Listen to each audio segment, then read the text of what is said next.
live stage show coverage. I'm Shaun McInnis, and right now I am joined by Frank O'Connor from 343 Industries, here to talk to us about the recently announced Halo Combat Evolved Anniversary. Frank, this is a game that's been sort of making its way through the rumor mill for a long time now, but it's finally announced. How does it feel to finally make the game official? I mean, it feels good. It's actually been in the rumor mill longer than it's been in development, but it's good to get it out there. It's a complicated project, and we knew messaging it was going to be complicated too, but it's great to get it out there in time for the 10th anniversary, obviously. Yeah, absolutely. And it's got to be an interesting project to work on because, you know, Halo CE, it's regarded as sort of a modern classic.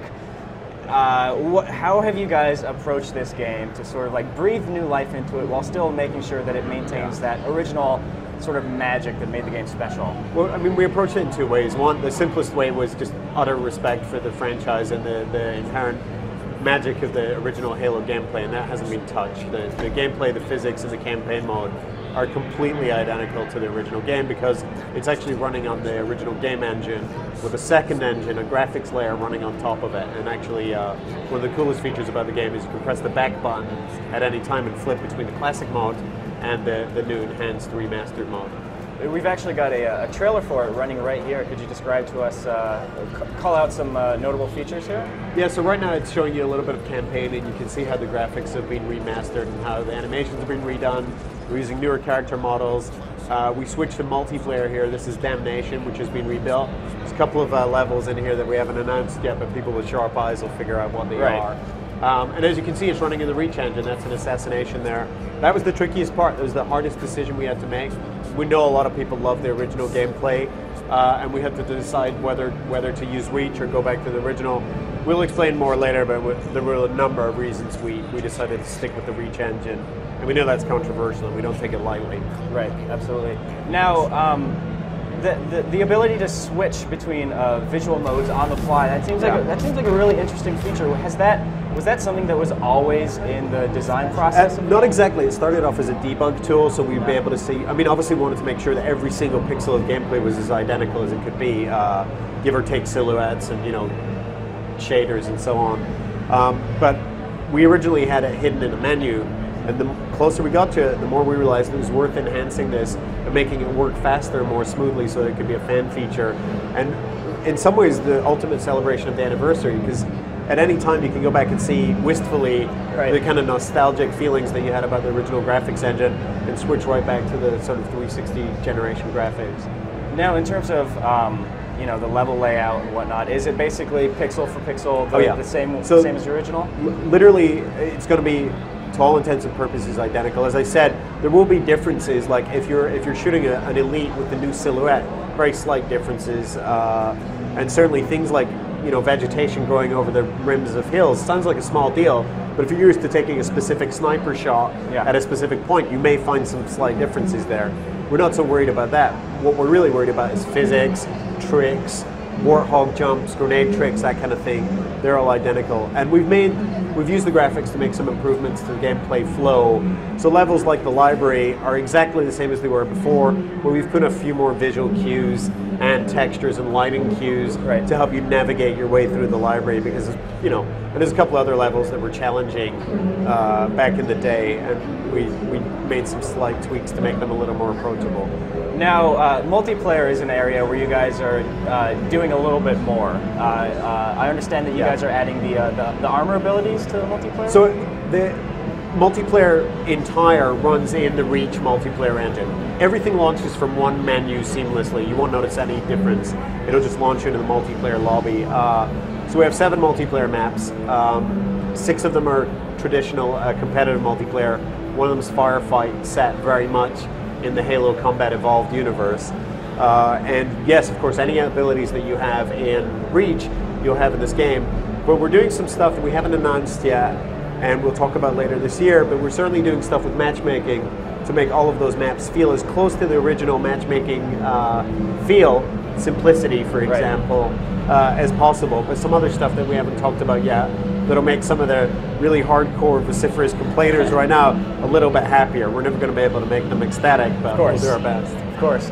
Now, At the Microsoft press conference a couple of days ago, you guys announced Halo 4. You guys ran a teaser trailer, and I believe you brought that by. It's the same trailer that was shown, but if we could get some, developer commentary on this one to shed light on some things that might have been overlooked. Yeah. So the code name for this trailer was Neuron, and that's exactly what you're seeing here. Is this pulse of electrical activity in a brain. What we wanted to do was tell a story of awakening. You'll see that in some of the key art that we have. We have this mini campaign line that's "Wake Up, John," which is really a message for hardcore Halo fans. Most people won't really understand that. And that's what's happening here.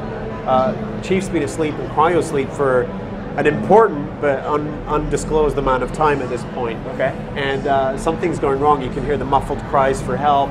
They get clearer and clearer until we pop out into the cryo chamber.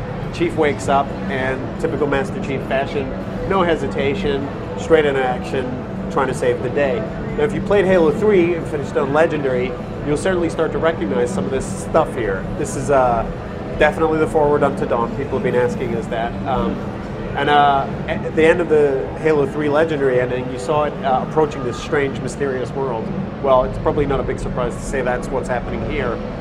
What I can say is what this world is, or who's on it, more importantly. All right.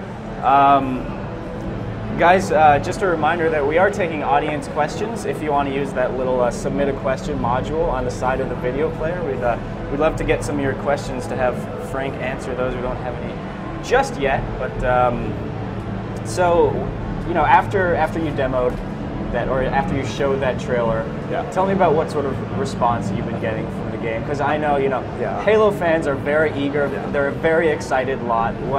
Talk about the response that you've been getting. I mean, obviously the response has been overwhelming.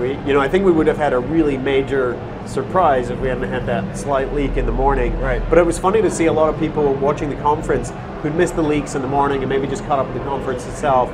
And we'd set up our trailers as a kind of a head fake, right? We wanted to really celebrate the 10th anniversary with the anniversary edition. So everything in it, like from the monk chant all the way to the lines at the end, Cortana says, it's over, and the Chief says, no, I think we're just getting started, was really a head fake nod to the very end Halo 4 reveal. So the whole thing was set up kind of as not a joke, but definitely a very deliberate ploy to lull people in a sense of security that they've seen everything. So that's kind of part of what you have to do for E3 is you're putting on a show. This is a natural development cycle.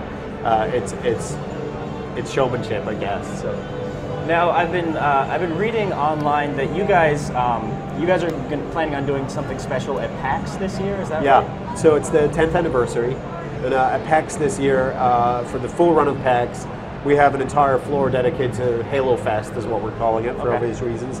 We're going to have tournaments, we're going to have contests, we're going to have some really cool objects from the Halo universe that we're bringing in especially. One of them is on a ship from New Zealand right now.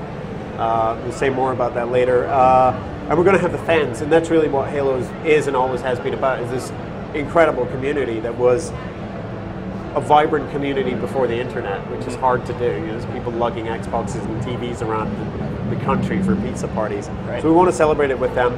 We're going to have playable for the lucky few anniversary. We'll talk a little bit more about Halo 4, and we'll definitely reveal some more features about anniversary that we haven't talked about yet. All right, great. Sounds Cool. good, Frank. Thanks a lot for coming. Thanks a lot for coming by. We really appreciate it. For the folks out there who don't know, can you remind them when Combat Evolved Anniversary is going to be out in stores? Combat Evolved Anniversary comes out day and date with the anniversary of the original launch, so it's November 15, 2011. All right, thanks a lot, Frank. Thank you. All right, everybody. That was Halo Combat Evolved Anniversary. Now let's go see what's going on over at the THQ booth here on the show floor.